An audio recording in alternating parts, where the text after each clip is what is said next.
అనేది ఆంధ్రప్రదేశ్ రాజకీయాల్లో అత్యంత ఉత్సాహభరితమైనటువంటిదో లేకపోతే మరొకటో అందరికీ తెలుసు. ఉత్తరాంధ్రను ఉద్ధరించాలి అన్నటువంటి కంకణం కట్టుకున్నటువంటి కొంతమంది నాయకులు కాదు మీరు చేసింది మొత్తం మోసం అన్నటువంటిది మరొక పక్షం.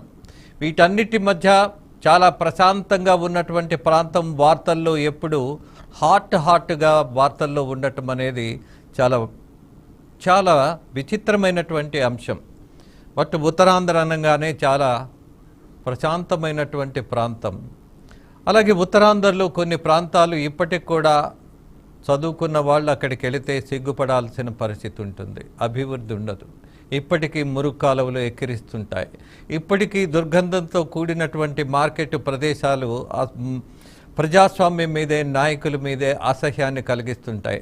అలాగే అక్కడ ఉన్నటువంటి నిర్లక్ష్యాన్ని మనం గమనించినప్పుడు దాంతోపాటు అక్కడ జరిగినటువంటి దోపిడీ, బాక్సైట్, ఏ పార్టీ ఏంటి అనేది కాదు, రాజకీయ నాయకులు చేసినటువంటి దోపిడీ గమనించిన తర్వాత ఉత్తరాంధ్రకు జరిగినటువంటి అన్యాయం కావచ్చు, లేదా ప్రశాంతంగా జీవిస్తున్నటువంటి ప్రజల మధ్య తీసుకొచ్చినటువంటి అలజడి కావచ్చు, అలాగే రాజకీయ పరమైనటువంటి వ్యాఖ్యలు, ఒక ఉద్రేకపూరితమైన వాతావరణం సృష్టించినటువంటి సిద్ధాంతం కావచ్చు, what ever it may be.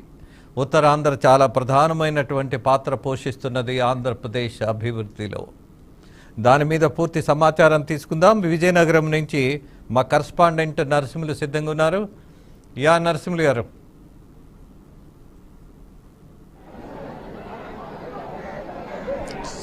Sir, ఇది ఉత్తరాంధ్రలో ప్రధానంగా ఉమ్మడి విజయనగరం జిల్లాలో ఓటింగ్ అయితే ప్రశాంతంగా జరుగుతుంది. ఎక్కడ ఎటువంటి చెదురుమదురు ఘటనలు కానీ చోటు చేసుకుండా నేటి ఉదయం 7 గంటల నుండి కూడా ఓటింగ్ అయితే జరుగుతుంది.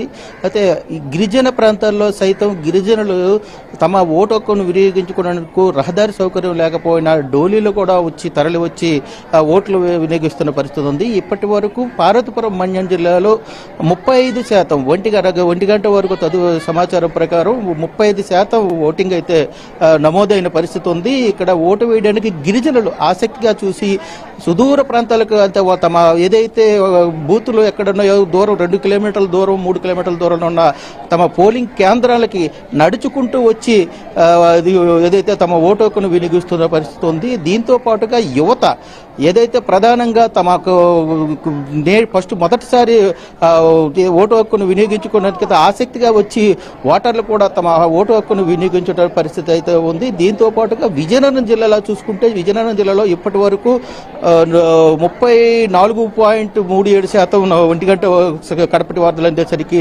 ఓటింగ్ శాతం అయితే నమోదైన పరిస్థితి ఉంది. ఇక్కడ కూడా ప్రశాంతంగా విజయనగరం జిల్లా వ్యాప్తంగా కూడా 7 నియోజకవర్గాల్లో కూడా ప్రశాంతంగా జరుగుతుంది. ఇటు పార్వతీపురం మన్యం జిల్లాలో 4 నియోజకవర్గాల్లో ఓటింగ్ అయితే జరుగుతుంది. ఓట్లు వేసేందుకు అయితే ఆసక్తిగా వస్తూ బారులు తీరుతూ తమ ఓటు హక్కును వినియోగించుకుంటున్నారు ఇక్కడ ప్రజలు. అయితే దీనికి చూసుకోవచ్చు, ఈ అభ్యర్థులు ఎవరన్నది కాకుండా 77 మంది అభ్యర్థులు ఉన్నారు. వారందరూ కూడా తమ ఓటు నాయకుని ఎన్నుకోవడానికి అయితే ఓటర్లు ఆసక్తి చూపుతున్న పరిస్థితి అయితే ఉంది. నరసింహులు గారు, మరొక విషయం, ఆంధ్రప్రదేశ్లో మహిళా ఓటర్ల శాతం ఎక్కువ ఉంది. ఆ నేపథ్యంలో మహిళా ఓటర్ల యొక్క బారులు తీరినటువంటి ఉత్సాహం ఏదైనా కనపడుతుందా? ఏమైనా ఇబ్బందులు ఉన్నాయా వాళ్ళకి?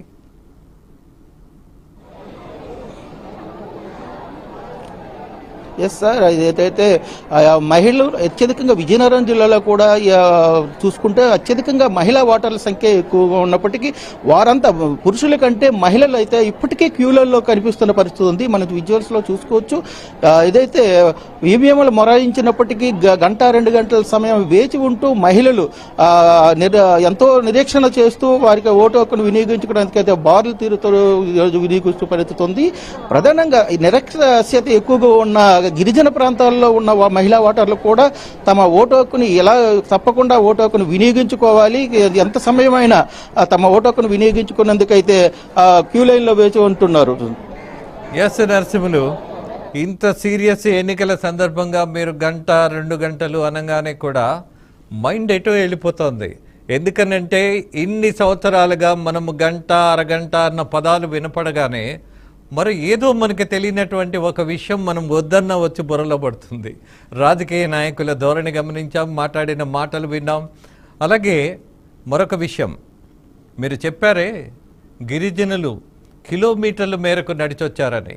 కారున్నోడు కదలట్లా, కాళ్ళు కదపలేని వాళ్ళు కదిపితే ఎండలో ముళ్ళల్లో నడుచుకు రావాల్సినటువంటి పరిస్థితుల్లో ఓటేస్తున్నటువంటి ఆ గిరిజనులకు బీఆర్కే న్యూస్ తరపున మనందరం నమస్కరిస్తూ అభినందిస్తూ వాళ్ళని చూసి సిగ్గు తెచ్చుకోమంటూ హెచ్చరిక చేస్తూ అభ్యర్థిస్తూ ఓటు యొక్క విలువ తెలుసుకోమంటూ పదే పదే చెప్తున్నాం. ఉదయం నుంచి ఓట్ల శాతం గతం కంటే కూడా ఇవాళ పెరగాల్సిన సందర్భం ఉన్నది అన్నది ఇప్పుడే కాదు, ఎప్పటికప్పుడు కనీసం 90% కూడా ఓట్లు పోలవ్వకపోతే, ఓటు వేయకుండా ఇంటి దగ్గర కూర్చున్న వాడికి ఏదో ఒక శిక్ష లేకపోతే ఇలాంటి దారిద్ర్యపు వ్యవస్థలోనే బతికేస్తాం. మన పిల్లల భవిష్యత్తును మనమే సమాధి చేస్తాం. మనందరం ప్రతిరోజు రేపటి నుంచి ఎన్నికలు అయిన తర్వాత పాలన బాగోకపోతే ఎవ్రీడే సురేంద్ర కానీ మీరు కానీ మరొకళ్ళు కానీ, సార్ ఇక్కడ రోడ్లు బాగోలేదు, కనీసం మాత్రం విద్యుత్తు సరఫరా సరిగా లేదు, పిల్లలు చదువుకోవడానికి అల్లాడిపోతున్నారు,